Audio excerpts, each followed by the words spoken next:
At the death of Emperor Basil II in 1025, the Byzantine Empire's borders had largely stabilized. The late emperor's military campaigns have re-established Roman control of the Balkan Peninsula. In the east, the regarrisoning and reconstruction of depleted fortresses had strengthened the frontier. But between 1025 and 1067, the Eastern Roman Empire suffered through the reign of 11 rulers, who oversaw a steady decline in imperial power. Finally, in 1068, Romanos IV Diogenes ascended to the throne. A veteran, but also impetuous military commander, the new emperor led 2 expeditions against the Seljuk Turks, a growing threat on the eastern border. These were met with limited success, but the fortress of Hierapolis, near Aleppo, was recaptured. Romanos returned to Constantinople in 1070 to devote time to administrative matters, making numerous unpopular, but necessary, reforms. The command of the army in the east was given to Manuel Comnenus, one of the best Byzantine generals. However, a Seljuk army under Alp Arslan invaded the eastern territory and defeated Manuel, capturing him in battle. Ardkesh, Manzikert, and Kailat fell into Seljuk hands, key fortresses near the strategically important Lake Van. With the core of his army dispersed in other theaters, Alp Arslan was not fully prepared for all-out war with Romanos. Instead of facing a possible Byzantine attack, the Sultan offered a peace treaty to Constantinople. This concluded, the Seljuk leadership turned its attention to the conflict with the Fatimid Caliphate of Egypt. Just a year later, in the spring of 1071, Romanos sent envoys to renew the treaty with the Seljuks. It seemed he thought that Alp Arslan would reject extending the treaty, and he had already begun preparations for an expedition to retake the lost fortresses near Lake Van. Alp Arslan received the Roman envoys at his camp while besieging Aleppo. However, during diplomatic talks, Seljuk scouts reported the advance of the Byzantine army. Alp Arslan rejected the treaty out of hand, raised the siege, and made way for the Armenian border, collecting additional troops from his allies and vassals en route. Meanwhile, passing through the province of Sebastia, Romanos dismissed his Frankish mercenaries who had resorted to banditry while on the march, plundering and terrorizing the local population. By June 1071, the emperor stopped at Theodosiopolis to resupply his army and take stock. Some of his generals suggested outflanking Alp Arslan through northern Armenia and taking the fight deep into Seljuk territory. Others were in favor of digging in by fortifying local towns, reinforcing their garrisons, scorching the countryside to deprive the Seljuks of any supplies, and waiting for the Sultan's army. The latter option proved problematic, as the Byzantine army itself would be at risk of running out of supplies if they lingered in one place for too long. Thus, the order was given to march on. Leaving Theodosiopolis, the troops were tasked with collecting provisions for a 2-month campaign, including additional pack animals and carts, which considerably slowed down the advance. But having received reports that Alp Arslan's army was still in northern Mesopotamia, Romanos preferred a more methodical approach. His plan was to take both Manzikert and Kailat in a simultaneous attack and then wait for the Sultan to make his move. But the emperor was badly misinformed on the whereabouts of the Seljuk army. Alp Arslan was not in Mesopotamia. In fact, he was less than 100 kilometers away, his scouts reporting on the Byzantines' army every move. By August, the imperial army reached the region of the Lake Van. Thinking he had ample time before he would encounter the Seljuks, Romanos detached Roussel with the Frankish mercenaries and Joseph Tarchoniotes with the elite Byzantine tagmata and archers, a force of some 20,000 troops, with orders to take and garrison Kailat. The emperor advanced on Manzikert and took the city with the remaining 20,000 men, mainly recruits from Anatolia, Armenia and Bulgaria, some Norman mercenaries, and Pecheneg Turkish, Cuman, and possibly Magyar horse archers. Alp Arslan, meanwhile, had no more than 30,000, mostly mounted troops at his command.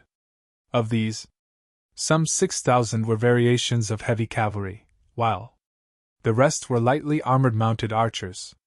Once the Sultan learned that Romanos had split his force, he rode out to meet him. The Byzantine vanguard soon encountered the forward elements of the Seljuk army. Mistaking them for a raiding party, they attacked. As the Byzantine column kept trickling in, more troops joined the fight, but were unable to fight off the Seljuks. A message was sent back to the rear to request reinforcements, claiming that a substantial enemy force was on the battlefield. Romanos, frustrated that his vanguard was stuck fighting what he thought was a raiding party, begrudgingly ordered more troops to move to the front. It took 2 hours for the men to catch up with the vanguard. Seeing the incoming enemy reinforcements, the Seljuks broke off and the Byzantines gave chase. It remains unclear how many troops were involved in the initial clash, but it is likely that this was a feigned retreat. With the rest of the Byzantine column left far behind, the vanguard soon found themselves confronted by the main Seljuk army. A rain of arrows and the Seljuk heavy cavalry fell upon the now isolated Roman troops. What followed was near complete annihilation. Very few survivors managed to escape and report back to the emperor, as night fell on the 24th of August. Having now realized that the entire Seljuk army was nearby, Romanos ordered the troops to prepare for a counterattack next morning. During the moonless night, Alp Arslan likewise took advantage of the darkness to make preparations of their own. Seljuk riders, screening the battlefield, ran into and attacked a contingent of Yuz mercenaries that were separated from the Byzantine line while purchasing supplies from traveling merchants. The Yuz, thrown into disarray, hurried back towards friendly lines where some of them were cut down by their Byzantine comrades who mistook them for the attacking Seljuks. During the rest of the night, another 1,000 Yuz mercenaries deserted with their commander Tamiz and joined the Seljuk side.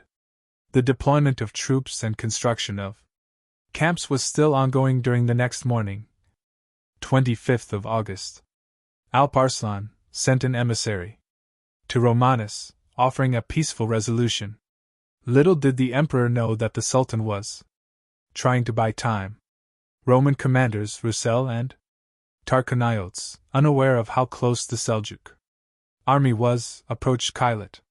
While in marching formation, they were suddenly confronted by a substantial enemy force, and it seems that both commanders turned about and hastily retreated.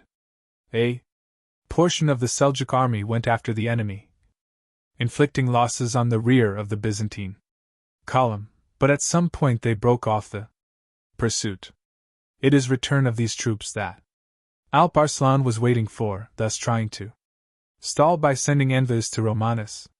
Meanwhile, it is unclear if Roussel and Tarchoniotes intended to meet up with Romanos, who had by now changed his position and was stationed some 50 kilometers to the north. There are no records of them attempting to scout the area to find and rejoin the main Byzantine army. If attempts to locate Romanos were made, then they are lost to history. Whatever took place, the 20,000 troops under Roussel and Tarchoniotes never rejoined the emperor. A day later, on the 26th of August 1071, the entire Seljuk army had by now reunited. Ironically, diplomatic talks had also broken down by this point. Romanos ordered the army forward. Formed in 3 divisions, the Byzantines stretched their lines to match the frontage width of the Seljuks. On the left were 5,000 cavalry, mostly made up of troops from the Balkans. On the right, another 5,000 Anatolian troops, mostly from Cappadocia and Armenia. A 3,000 reserve was comprised of the levies of the nobility, mostly Greek feudal troops. Some 2,000 Yus and Turkic steppe cavalry served as a screen in front of the two flanks. Romanus had command of the 5,000-strong center division, comprised of 500 elite Varangian Guard troops, heavy Armenian and Bulgarian infantry, and a sizable contingent of European mercenaries. While Alp Arslan now had the numerical advantage, he ordered the men to continue a slow, strategic withdrawal, knowing the power of the Byzantine heavy infantry and cavalry. Slowly a crescent-like shape formed as the Seljuks moved back, while their horse archers moved in front to harass the flanks of the lumbering Byzantine formation. Being peppered for over an hour by a storm of arrows infuriated the Byzantine heavy cavalry, to the point they ignored their own military doctrine, while most kept their nerve. Romanus cavalry in the front lines broke rank and began pursuing the nimble Seljuk horsemen. The emperor had a notable lack of archers and ranged missile troops, most of whom had departed with the ill-fated Kailat expedition. This now rendered his army weak against the Seljuks' numerous horse archers. Byzantine cavalry chased the Seljuk horsemen into foothills to the south. Gradually lured into the rugged terrain, they were lured into an ambush. From the hillsides, thousands of steppe warriors rushed down. Once the trap was shut, the slaughter was complete. Despite this setback, Romanus and his generals kept their men in good order in their southward march, with the emperor believing that his strategy would allow his heavy infantry to smash into the crescent-shaped Seljuk line and force Alp Arslan to commit to a pitched battle. But the lengthy duration of Alp Arslan's retreat meant that the afternoon sun was waning into the horizon, and the emperor knew that his camp was now vulnerable to a night raid. With the two opposing armies nearing the foothills, Romanus ordered the imperial standards to be reversed, giving the signal for his troops to commence an orderly retreat back to their camp. Romanus wheeled his horse around and began overseeing the slow reverse march back to camp near Manzikert. By now, the Byzantines were probably some 12 kilometers south of Manzikert. But turning a large army around was an extremely difficult task in any situation, and Romanus' force wasn't disciplined enough to effectively carry out the maneuver. The multinational composition of his army meant that the order was given in various languages, adding to the confusion in the ranks. As the Sultan watched the Byzantine army slowly crawl away, he knew this was the moment he was waiting for. Seizing the opportunity, the Seljuk Sultan launched a furious attack on the wings of the withdrawing and mangled Byzantine army. He ordered all of his Seljuk and allied cavalry forward, and they smashed into the backs of the stunned Byzantines. The Seljuk reserve cavalry rode down from the hills to join in the melee, faced with the Muslim cavalry assault on their flanks as the countermarch was already underway. The Byzantine right wing broke in confusion and split off from the center and left divisions. Many of these soldiers on the right flank broke ranks and fled for the safety of the distant fortified camp or Manzikert's walls. More and more Seljuk cavalry began pouring into the gap between the right and center divisions, cutting through the broken wings and sowing panic and confusion in the enemy's center. With his right now flanked, Emperor Romanus looked frantically through the melee for his reserves, but to his dismay, they were gone. Commander of the reserve force, Andronikos Doukas, was fulfilling a plot against the emperor, spreading word to his men that Romanus was defeated.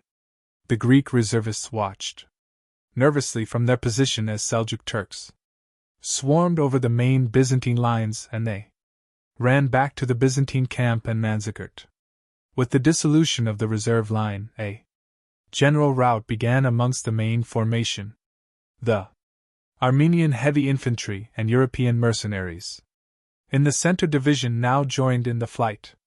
However, about 2,000 allied Turkic cavalry remained by the emperor's side and were virtually annihilated.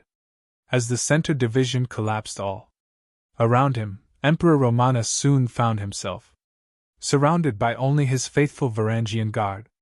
Bryennios ordered his left division to support the center, but these men were charged from behind by Seljuk cavalry, who broke and dispersed the shaken formation and forced them off the field. The emperor, surrounded by his Varangian guard, stood his ground and even began turning his men southwards in an attempt to rally his broken units around his banners. But Romanos' army was destroyed, and the shaken remains would not rally. Seljuk horse archers and lancers kept off any soldiers brave enough to try and reform their units. The Greek reserves willfully abandoned their emperor to his fate. Before they could even join the battle, Romanos continued fighting on until his horse was killed beneath him, and fighting on foot he was wounded in his sword hand and taken prisoner. His Varangian guard stayed with him until the end, fighting to the last man. With the capture of Romanos, the Battle of Manzikert came to an end. Sources vary on the casualties, but anywhere between 2,000 to 8,000 Byzantines had been killed, with another 4,000 captured. It is not known how many men the Seljuks lost, but some estimates guess around 2,200. The next day, when Romanos was brought before Sultan Alp Arslan in chains and flung to his feet, the Sultan at first could not believe this exhausted prisoner was the Byzantine emperor, since the two had never met in person. Romanos was identified by Seljuk ambassadors to the Byzantine court. With the emperor on his knees, Alp Arslan rose from his throne and demanded the disgraced ruler kissed the ground before him. The Sultan then placed his foot on the neck of Romanos, completing his ritual of subjugation. Manzikert had been a decisive victory for the Seljuk Empire, paving the way for its expansion into Asia Minor. Meanwhile, the defeat was a catastrophe for Byzantium, although the loss of troops on the battlefield was not as significant. As some chronicles stated, Manzikert nevertheless signaled the clear beginning of the end of the Byzantine Empire. It led to the loss of most of Anatolia to the Seljuks, who would only continue pressing further into the empire's heartland. The defeat at Manzikert and the new threat posed by the Seljuk Turks would also play a key role in causing the First Crusade. 25 years later, Manzikert showed to the rest of Christian Europe that the Byzantines could no longer boast for being the protectors of Christianity and Christian pilgrims in the East. Long after the battle and its participants were gone, the shadow of Manzikert would loom large over the dying Byzantine Empire.